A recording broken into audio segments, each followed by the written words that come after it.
Hey everyone, so I hope you all are doing great.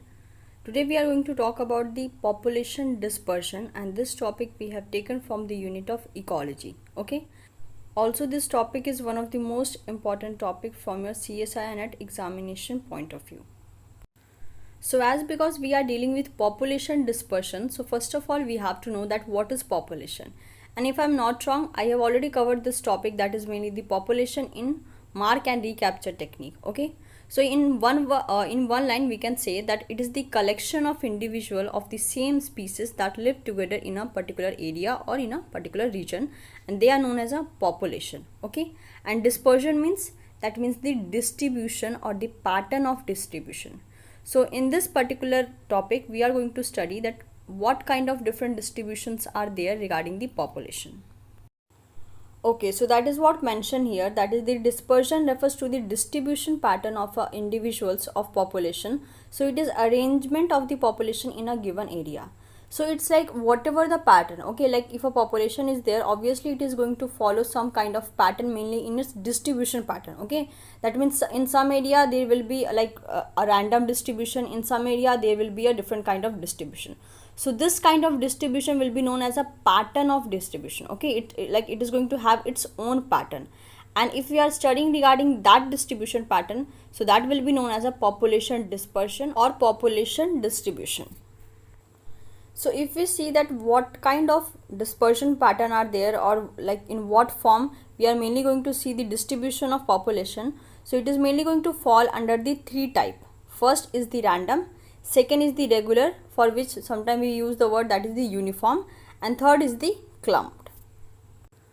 Okay, so now first of all we are going to deal with the random dispersion or the random distribution. Okay, so that is what mentioned in the first line. In this kind of dispersion, the position of one individual is unrelated to the position of its neighbors. Okay, so if you see this figure, that is mainly in a black and gray picture, like some dots are arranged in a random way. Okay, that means that there is no force acting behind them, so that it could arrange in a different pattern or different way. So that is why they are arranged in a random way. Okay, random means what? That is not decided yet. That will be known as a random. So here the distribution or the dispersion, it is mainly in a random form. So in a second point it has been mentioned, lack of strong attraction or repulsion force between the individual of a population.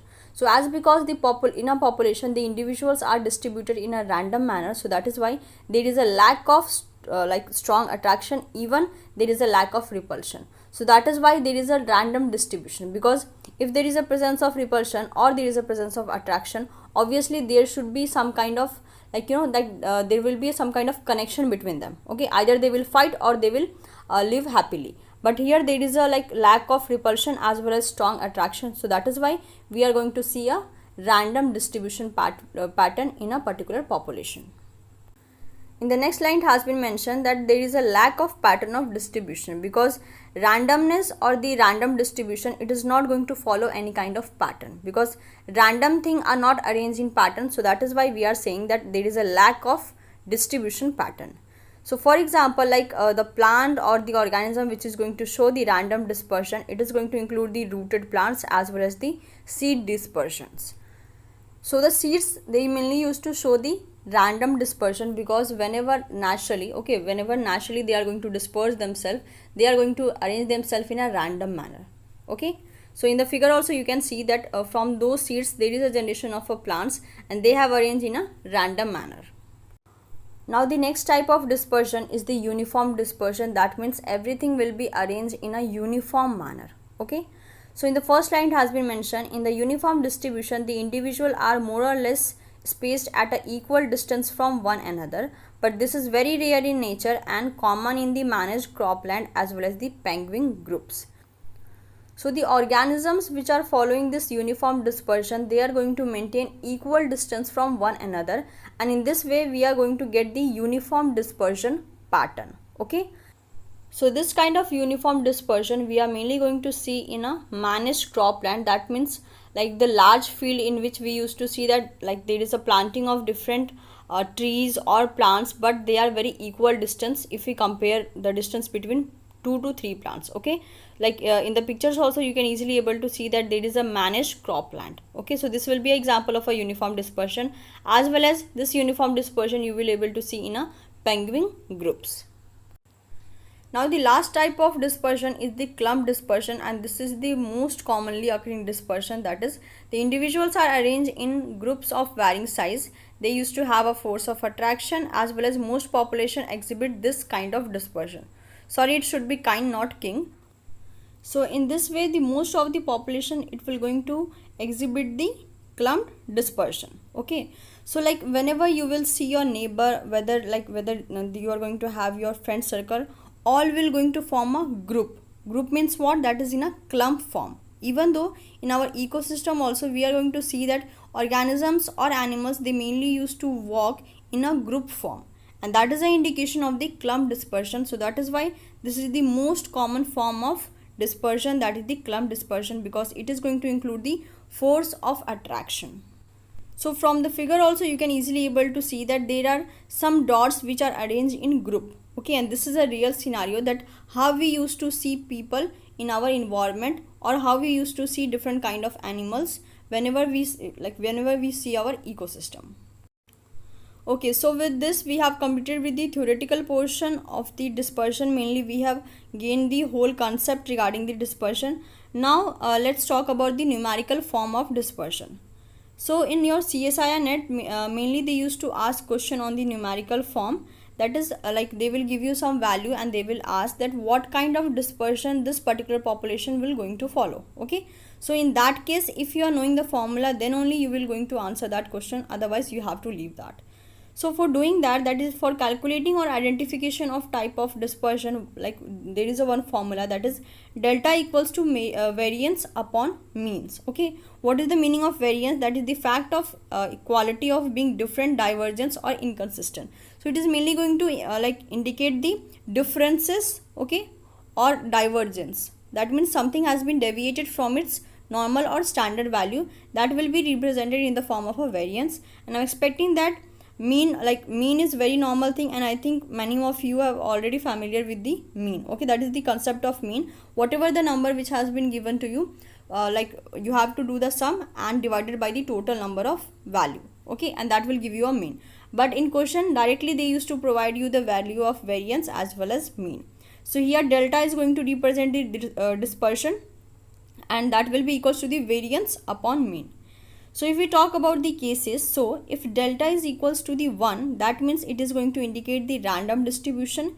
If delta is greater than 1, so it will going to include the clump distribution, and if delta is less than 1, so it is going to indicate the uniform distribution. Okay, so if it is equals to 1, it will be a random distribution. If it is greater than 1, it will be a clump dispersion or distribution.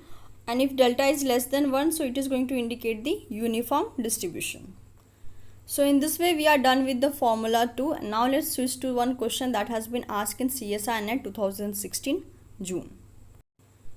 So in the question they have mentioned that the following table show the mean and variance of population density of species A, B and C. So they have given the value of mean and variance regarding the species A, B and C, and what you have to tell, that is based on the above, which of the following statement is correct. So by seeing the whole options, we can say that we have to find that species A, B and C, they are going to follow which kind of distribution pattern. So this particular question is totally direct, because the mean value as well as variance value has been provided in question itself. So let's solve this particular question. So in the above portion, it has been mentioned that what will be the value of mean as well as variance regarding the species A, B and C. So first of all, we have to find the distribution for the species A. So that will be equals to the variance upon mean. We have to put the value of variance, and in our denominator there will be a value of mean, and we are going to get that is the 0.952, which will be equals to the approximately 1. So if delta is equals to 1, then it will going to represent the random distribution, and that is what we have studied in our previous slide. Okay, now in same way we have to calculate the dispersion for species B2, and by doing that we are going to get the value of 0.04, which is very less than delta, and that is going to indicate the uniform dispersion. Okay, so in the last, that is the species C, again we have to put the same formula and we have to put the value that has been given in this question, and the value or the final result which we are going to get is 9.52, which is going to indicate that is the delta is much greater than 1, and that is going to represent the clumped distribution. Okay, so that is why I have discussed those cases, that what will be the condition if delta is equals to 1, if it is less than 1, or and if it is greater than 1. Okay, so the value which you have got, depending upon that you have to predict that whether it is going to follow the random, uniform or clumped dispersion. So in this way, the species A is going to follow the random distribution, B will going to follow the uniform, and C will going to follow the clumped distribution. Okay, so the option 2 will be the correct answer for your particular question that has been asked in 2016 June.